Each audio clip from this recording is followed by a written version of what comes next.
Hi guys, it's Mattias, and today I would like to share the 6 demands Turkey has for letting Sweden join NATO.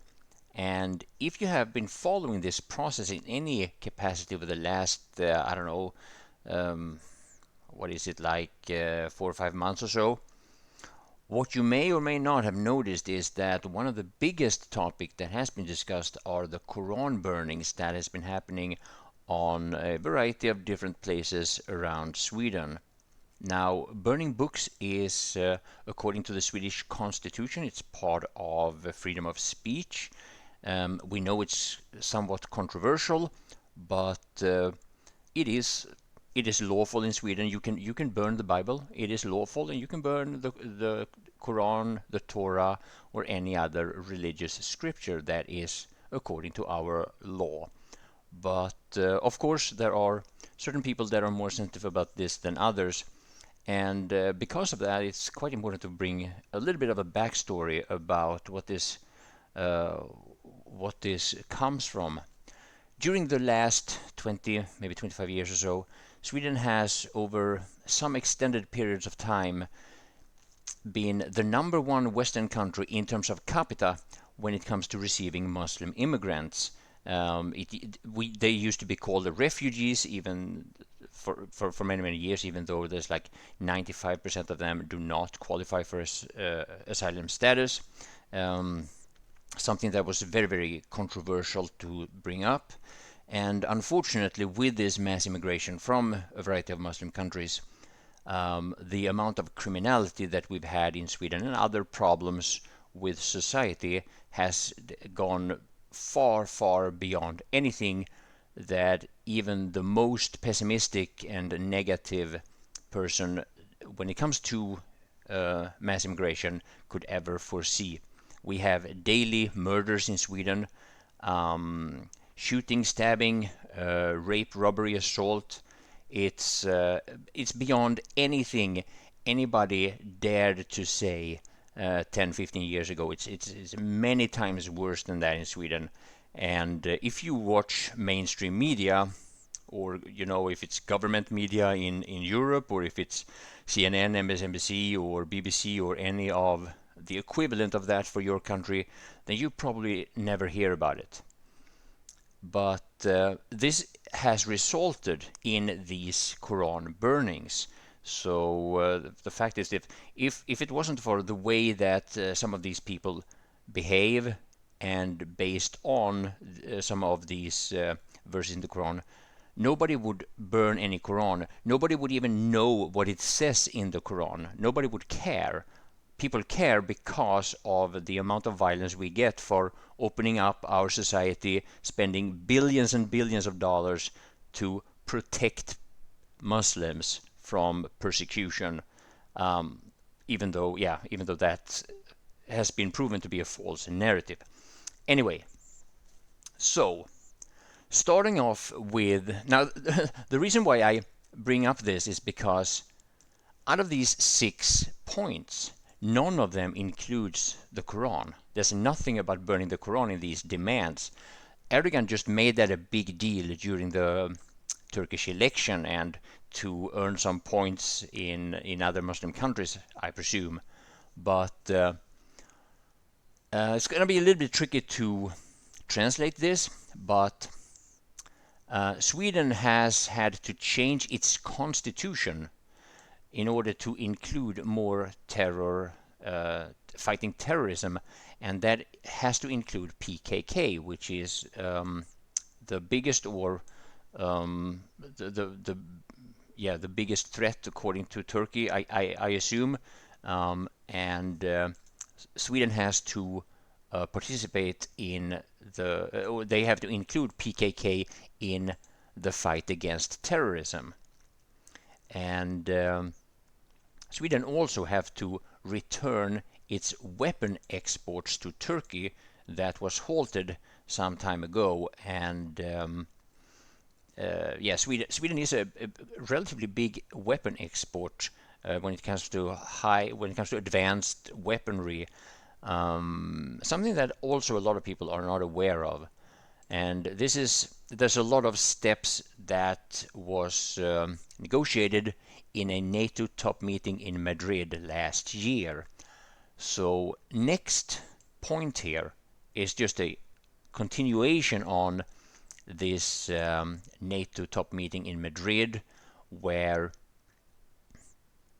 the security cooperation between Turkey and Sweden has to be conducted on minister level. It's called Security Compact, and it will be focused on terrorism in different forms. Sweden is also binding themselves not to offer any kind of help to these organizations YPG or PYD, probably the same organization, different branches maybe, and FITO. I'm unfamiliar with these organizations. I don't know anything about it, so I'm sorry, I can't elaborate on that. Sweden and Turkey are also, and third point there, sorry, so third point. Sweden and Turkey also agree on terror fighting as a long-term cooperation that is longer than the process of joining NATO. So Turkey wants to make sure that Sweden doesn't just engage in this cooperation during the process of joining NATO in order to then just leave it. So that was one of the things that Turkey was able to demand. And let me see. Jens Stoltenberg confirms that NATO categorically condemn terrorism in all forms, and that NATO will intensify its work on this field. So yeah, there has historically been a lot of controversies between whether or not Sweden agrees with the calling some of these groups terrorists. Sweden isn't entirely clear on this, and there are also quite a number, I think several hundred people from some of these terrorist groups that have been granted asylum in Sweden, something that is a big problem for Erdogan. He wants them being deported to Turkey for persecution. To be held accountable for whatever Erdogan accuses them for. So sorry, I normally handle my English better than this, but right now when I have to read these terminologies, it's a little bit tricky actually. So number 4, NATO, Turkey, and Sweden agrees the principle that there are not going to be any restrictions or sanctions against försvarshandel, that's the weapons, that was in the previous point here, or investments between the allied. If there are any of these barriers or restrictions, then they need to be eliminated. This is just basically the same point about Sweden exporting weapons to Turkey. So he's just making sure in several points that he gets the same demand, and I guess to make sure that there are no loopholes, or because it's just the same thing.